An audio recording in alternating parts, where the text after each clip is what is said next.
KGF Chapter 1 and Chapter 2 were huge hits at the box office. Let's discuss why this film is so important for Indian cinema. The inception of larger than life characters began in the 1970s with the arrival of the new hero, Amitabh Bachchan. Don को पकड़ना मुश्किल ही नहीं नामुमकिन है. Movies like Diwar, Sholay, Zanjeer, Dawn created a new era of storytelling in Indian cinema.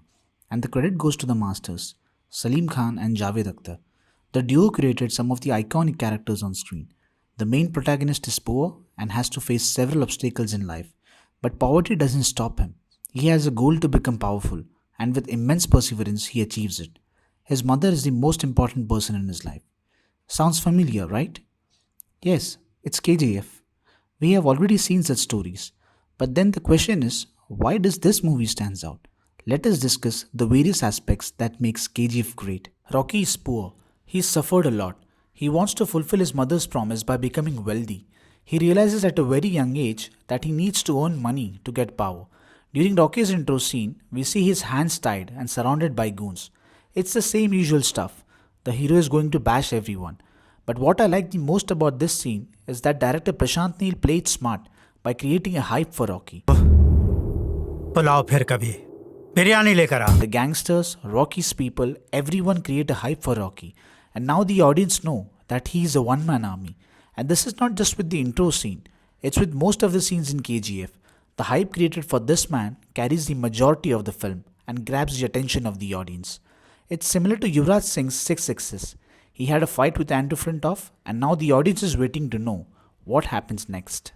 Rocky is given the job of killing Garuda, and to do this he has to face several obstacles. He has to enter the gold mine KGF where people are treated like slaves. KGF is protected by goons who are ferocious and everyone wants to kill Garuda because he is the next king of KGF.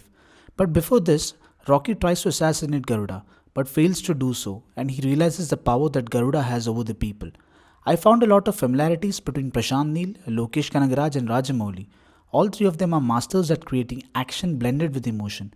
They don't just create an action sequence just for the sake of it. When you watch the action scenes, you're emotionally invested in it. Be it Agent Tina fight scene from Vikram, Bheem and Raju's fight, or Rocky's hammer fight from KGF.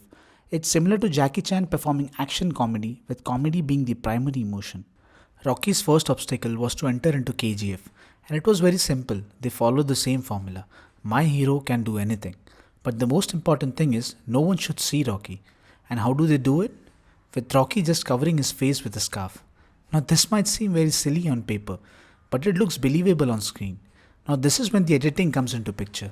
Let's watch this fight scene first.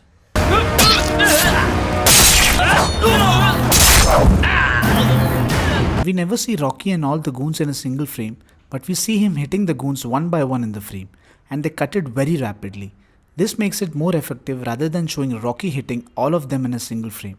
And how do they justify this? With John saying that all of them are crazy and the goons often fight with each other. But this time it went too far, which is quite believable because by seeing these goons, you know they are crazy. The editing is the soul of the movie.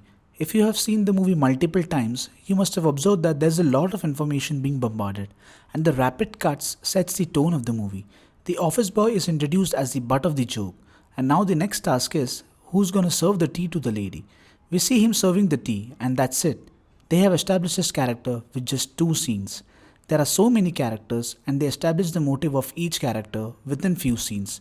So I believe rapid editing was a good decision. Mother's promise is the best thing that most of the audience loved about the movie. Rocky didn't have enough money to save his mother, and that gave him the motivation to become wealthy and powerful.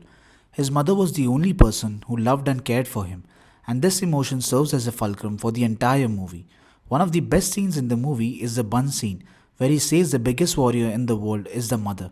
This scene stuck with the audience, and it was an emotional scene. The music too played a key role in the movie, and all credits to Ravi Basur. He composed one of the best BGMs in Indian cinema, be it the bun scene or the police station scene. I really enjoyed the use of drums in the BGM. He used the drums to alleviate the tension in the scene. The next thing that I would like to discuss is the dramatic style of the movie. Most of the portions are over dramatic, but if you notice, apart from some of the important characters, every character is loud and dramatic, and this happens when something huge is about to happen, mostly when Rocky is about to do something. That's exactly what I discussed. The hype that is created for Rocky carries the movie. Prashant Neel created a contrast between these characters and Rocky. All these characters are dramatic, but on the other hand, Rocky is chilled and relaxed. He doesn't speak much, whereas rest of the characters speak and elevate him. If you have seen a lot of mass films, you must have observed that even the hero is a bit dramatic with his dialogue delivery and body language. But KGF broke that rule and created Rocky and allowed the rest of the characters to speak for him. This is very vivid when he enters KGF. One of the man looks at Rocky and says he is gonna save them. And this man is the audience itself because that's exactly how the audience felt while watching the movie. One of my favorite scenes from the movie is the hammer fight scene. It's so beautifully picturized along with Ravi Basu's song. This is unique to Indian cinema. You won't see it in Hollywood. An entire song created for the hero so that he can bash the evil guys. And again the same thing that I had mentioned before. The song creates the hype here, and Rocky picking up the biggest hammer elevated the beginning of the scene. Most of the mass films became monotonous and boring because they had nothing new to offer, but KGF created a new style for mass cinema. Also, the fight scenes kept on decreasing as the movie progressed, and that's when the ending paid off. Usual mass cinemas have the hero and the villain fighting each other until one of them is down in the climax. But in KGF, Rocky just chops Garuda's head, and it was unexpected because I was very curious to know how will the movie end. I'm glad they didn't have an unnecessary fight scene between Garuda and Rocky. Just one shot to the head and he's down, and the super slow motion made it look very badass. He could have killed him, then he had the chance, but he didn't because he wanted to kill Garuda in front of everybody so that they realize his power, and now he has an entire army with him. This was great writing. Prashant Neel took the rules for larger than life cinema and added several layers to it and created KGF. The audience were bored by watching the same thing in the name of mass cinema. Most of the mass movies don't have a great story, but KGF 1 had a great story and was a perfect balance of style with substance. This movie has changed the trajectory of mass cinema and has given a different perspective to all the filmmakers out there who want to create larger than life characters. Thank you for watching. Please like the video and subscribe to my channel if you really enjoyed my work. See you soon.